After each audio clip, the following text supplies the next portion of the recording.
चलिए, इस समय बद्रीनाथ विधानसभा में मैं हूं और रात के 8:10 हैं और चुनावी बिगुल बज चुका है। और नामांकन की आज अंतिम तारीख थी और अंतिम तारीख में एक वरिष्ठ पत्रकार हैं जिन्होंने नामांकन दाखिल किया है निर्दलीय बद्रीनाथ विधानसभा से। वो है नवल खली जी। सबसे पहले नवल भाई, समय देने के लिए बहुत बहुत धन्यवाद। बहुत बहुत धन्यवाद आपका। फूल खोल भगोना जी, आप लगातार जो है समाज के लिए काम कर रहे हैं। आपका बहुत बहुत धन्यवाद, आप जो बद्रीनाथ विधानसभा में पहुंचे। अच्छा, मुझे भी दिल से खुशी हो रही है कि भाई एक पत्रकार का इंटरव्यू मैं ले रहा हूं और इन नेताओं के बीच में एक पत्रकार भी चुनाव लड़ रहा है। तो कैसे विचार आया चुनाव लड़ने का? भगोना जी, ऐसा है कि पत्रकारों को भी अब धीरे धीरे जो है अपनी जिम्मेदारी समझते हुए आना पड़ रहा है। हम लोग लगातार ग्राउंड पे जब काम करते हैं, देखते हैं जनता हमें बताती है पानी नहीं है, बिजली नहीं है, तमाम तरह की सड़क नहीं है। तो ये सब कुछ जो है जो हुआ, और अचानक बद्रीनाथ विधानसभा में जो घटनाक्रम हुआ, एक चुना हुआ विधायक अचानक जो है जिसने विधायकी छोड़ दी और उसके बाद जो है फिर से चुनाव में जा रहे हैं।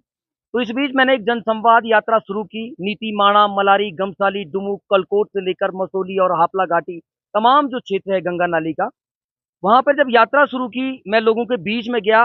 क्योंकि भंडारी जी ने एक बयान दिया था कि विकास कार्य उनके नहीं हो पा रहे थे, इस वजह से जो है उन्होंने पार्टी छोड़ दी और वो भारतीय जनता पार्टी में शामिल हो गए।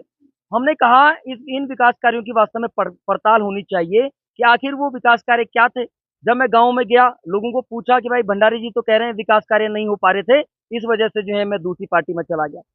जब मैं गांव में गया, पता चला कहीं किसी गांव में पानी नहीं। जब नीति गांव में पहुंचा तो वहां देखा करोड़ों रुपए का एक भ्रष्टाचार सामने आया। डुमुक गांव में जो है, जो 15 किलोमीटर दूर गांव है, वहां पहुंचा, देखा कि कई बार नेताजी उनको आश्वासन दे चुके हैं लेकिन सड़क नहीं है। ये सब कुछ करते करते करते जब कई गाँव का मैंने भ्रमण किया, तो उसके बाद जनता ने मुझे प्रेरित किया और उसके बाद अब हम लोग चुनाव में। एक पत्रकार अमूमन अपनी पत्रकारिता में लोगों की समस्याएं सुनता है, उनको हल कराने के लिए सरकार पे दबाव भी बनाता है। लेकिन अब आप सोच रहे हो कि मैं खुद उनकी समस्याएं हल करूं। इसके लिए क्या आपने एक जनसंवाद यात्रा भी शुरू करी है? आपने कुछ अधिकारियों को भी टटोलने की कोशिश करी है? तो यह आइडिया दिमाग में आया कैसे? देखिए, मैंने ये देखा भगोना जी, क्योंकि मैं खुद इन्हीं पहाड़ों में पला बड़ा हूँ। एक एक चीज मैंने खुद देखी है। मतलब बचपन से लेकर, चाहे वो गाय चराने से लेकर हो, चाहे खेत में गोबर डालने से लेकर हो, चाहे वो घास काटने से लेकर हो, पहाड़ों में पड़ा हर बच्चा, पला हर बच्चा, जो कि जो है वास्तव में अपना घर परिवार गृहस्थी सबकी जिम्मेदारी जानता हो। तो इन पहाड़ों की जो पीड़ा है उसी को जानने के लिए मैं गया। तो पता चला कि वास्तव में भाई लोगों की इतनी छोटी छोटी समस्याएं अभी तक सॉल्व नहीं हो पा रही हैं। एक गांव में गया, देखा कि एक पोल जो है गिरने वाला था। मैंने पूछा भाई साहब क्या हुआ, उन्होंने कहा कई महीने हो गए भाई साहब, पोल नहीं बदल रहा है।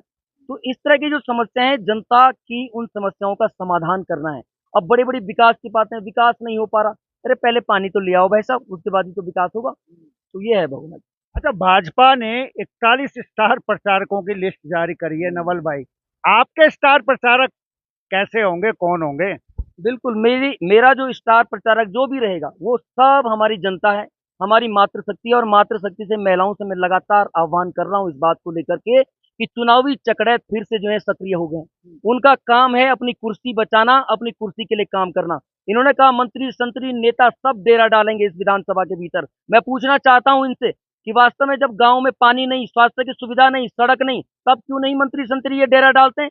क्या इनको सिर्फ जनता का वोट चाहिए, इसीलिए क्या ये डेरा डालेंगे? तो जनता भी इस बार जो है इनसे सवाल पूछना चाहती है कि क्या आपको सिर्फ और सिर्फ अपनी कुर्सी की चिंता है, इसलिए आप डेरा डालेंगे?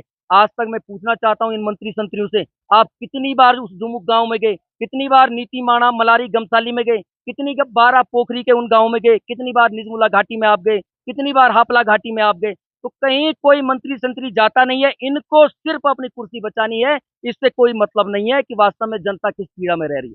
लेकिन नवल भाई, एक तरफ पूर्व विधायक हैं और एक तरफ पूर्व जिला पंचायत अध्यक्ष हैं, दो दिग्गज नेता हैं, उनके बीच में एक पत्रकार, मुकाबला कैसा होगा? देखिए, मुकाबला सीधा जनता का इन नेताओं से है। और इस बार बद्रीनाथ की जनता इन नेताओं को वास्तव में करारा जवाब देना चाहती है कि वास्तव में जिनको उन्होंने चुना था, उन्होंने सोचा था वास्तव में ये हमारा विकास करेंगे, कुछ करेंगे, लेकिन उन्होंने क्या किया? छल प्रपंच, तमाम तरह की ऐसी चीजें इन्होंने करी। और उसके बाद जो है आज इस पूरी विधानसभा के भीतर ये सब कुछ देखने को मिल रहा है। दूसरी बड़ी बात भगोना जी, कि मैं जब गाँव में गया, मैंने कहा भाई, इन्होंने कहा विकास नहीं हो रहा, विकास नहीं हो रहा। कौन सा विकास था ऐसा जो नहीं हो पा रहा था? मैंने देखा टूटे फूटे प्रतीक्षालय बने हुए हैं भाई साहब, उसके अलावा खड़िंजा मार्ग वही बार-बार बन रहे हैं, पैसा उन्हीं पे खर्च हो रहा है। बड़े-बड़े गेट बना दिए गए हैं, करोड़ों रुपए के गेट जिसके नीचे न कोई छाया है, न कुछ है। आखिर वास्तव में ये करोड़ों रुपए के गेट क्या अपने प्रचार-प्रसार के लिए बनाए गए हैं? ये पूछा जाना चाहिए। तो जनता ने उनको विधायक भी चुना था, जनता ने उनकी पत्नी को जो है जिला पंचायत सदस्य भी चुना था, उसके बाद वो बने भी थे।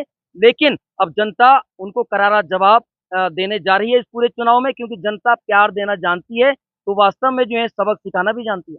नहीं, वो गेट वाली बात तो आपने बिल्कुल सही कही है। पूरे उत्तराखंड के कुछ इलाकों में मैं भी घूमता हूँ, विकास हो या ना हो, लेकिन वो धन्यवाद आने का भी देते हैं और धन्यवाद जाने के भी। 2 गेट तो अमूमन है ही है। ऐसा लग रहा है जैसे अपनी पूरी जो है निधि उन गेटों पे खर्च हो रही है। क्या विकास का पैमाना वो गेट है? बिल्कुल, यही तो दुर्भाग्य है। हम तो यही तो कह रहे हैं और वास्तव में जनता को भी हम इसीलिए लगातार जागरूक कर रहे हैं कि ये गेट बनाने वालों को बाहर करना पड़ेगा। ये खड़िंजा बार-बार एक ही खड़िंजे को बार-बार बनाने वालों को बाहर करना पड़ेगा। ये प्रतीक्षालय के नाम पर जो सरकारी धन है, उसको जो है ठिकाने लगाने वालों को जो है कम से कम सबक सिखाने का भी समय है। और दूसरी बड़ी बात बहुगुणा जी, क्या इन लोगों को कभी ये दिखाई नहीं देता कि अल्ट्रासाउंड नहीं है? पोखरी जो है जिनका जिस क्षेत्र से भंडारी जी भी आते हैं, उस पूरे क्षेत्र में आज जो है एक महिला रोग विशेषज्ञ नहीं है, अल्ट्रासाउंड की व्यवस्था नहीं है और सड़कों के हालात इतने खराब हैं कि पोखरी कर्णप्रयाग मोटर मार्ग पर 22 करोड़ रुपए की बंदरबांट हो रही है। इसमें जो है जो विभाग हैं, विभाग और जो नेता हैं आपस में मिलकर के जनता के पैसे का किस तरह से दुरुपयोग कर रहे हैं वो लोग देख सकते हैं। तो हमारी जो वास्तव में जो महिलाएँ हैं, गर्भवती महिलाएँ हमारी मातृ शक्ति है, वो अल्ट्रासाउंड करवाने के लिए फिर जो है कर्णप्रयाग, श्रीनगर तमाम जगह भागती हैं और वो भी इन गड्ढे वाली सड़कों में। उनकी पीड़ा इनको कभी नहीं दिखाई देती। तो इसके खिलाफ लड़ाई है कि वास्तव में जो चीज़ नहीं हुई है, उसको करने के लिए अब एक संकल्प है और उसको करते हैं। ये बात बिल्कुल सच है। जब मैं गोपेश्वर में मैंने एंट्री करी है, तो एक व्यक्ति मेरे पास में आया और कहने लगे, भाई साहब हमारा जो यहाँ पे सामुदायिक स्वास्थ्य केंद्र एक रेफर सेंटर बन गया है और यहाँ के जो डॉक्टर दवाई लिखते हैं वो बाहर की दवाई लिखते हैं। ये सत्य है। लेकिन मैं नवल भाई आपके पास आना चाहूंगा। देखिए, जनबल धनबल 2 चीजें चुनाव में चलती हैं। कम से कम कितने बूथ आपकी विधानसभा में है?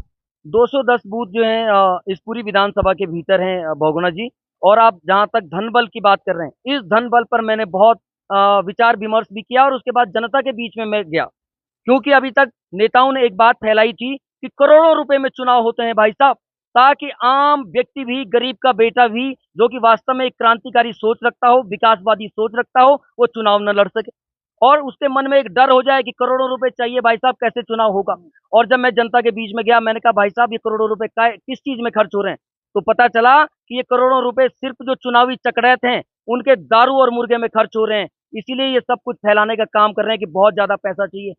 मुझे तो आज तक कुछ ऐसा लगा नहीं। अरे आप कहीं चढ़ाई नापो ना, आप डुमुक कलकोट की चढ़ाई नापो, आप तमाम जो दूरस्थ इलाके हैं वहां जाओ, वहां क्या, वहां जाने के लिए तेल का भी खर्चा नहीं है। तो वहां जाना पड़ेगा और लोगों की समस्याओं को समझना पड़ेगा। तो अंत में जाते जाते हमारे दर्शकों को क्या कहना चाहेंगे और आपसे समझना भी चाहेंगे, क्या ये मुकाबला नवल खली त्रिकोणीय बना पाएंगे?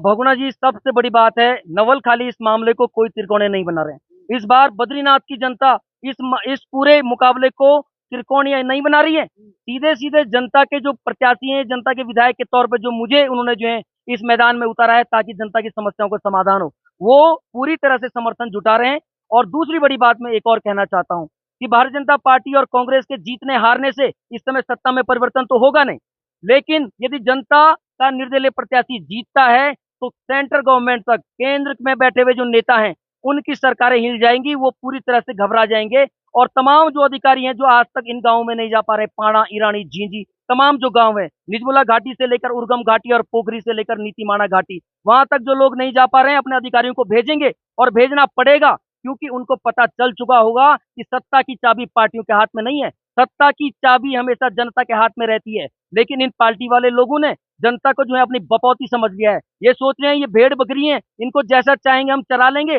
और उसके बाद ढाई ढाई साल में जो है ये पार्टियों में परिवर्तन कर रहे हैं और जनता को इस पूरे चुनाव में धकेल रहे हैं। 50 करोड़ रुपए से ज्यादा कम से कम चुनाव आयोग का खर्चा आएगा। इसी 50 करोड़ रुपए में क्या अल्ट्रासाउंड नहीं लग सकता? क्या गाँव में सुविधाएं नहीं हो सकती? ये सवाल पूछा जाना चाहिए। और जनता को मैं इसीलिए कह रहा हूँ, इस बार जो है जनता पूरी तरह से मन बना चुकी है और बद्रीनाथ विधानसभा में इस बार एक नया इतिहास लिखा जाएगा। भगोनक, चलिए, समय देने के लिए बहुत बहुत धन्यवाद। बहुत बहुत धन्यवाद आपके सभी दर्शक। चलिए, कल तक जो पत्रकार आपकी समस्याओं को उठाता था, अब वो कोशिश कर रहा है आपकी समस्याओं को हल करने की। और हल वो तभी हो पाएंगी जब वो पद पे आएगा, यानी कि वो जन प्रतिनिधि बन पाएगा। तो तय आपको करना है कि पत्रकार समस्याएं उठाता रहे या पत्रकार समस्या हल करने के लिए भी आगे आए। तो चलिए, फिलहाल अभी के लिए बस इतना ही। देखते रहिए पर्वतवाणी लाइव।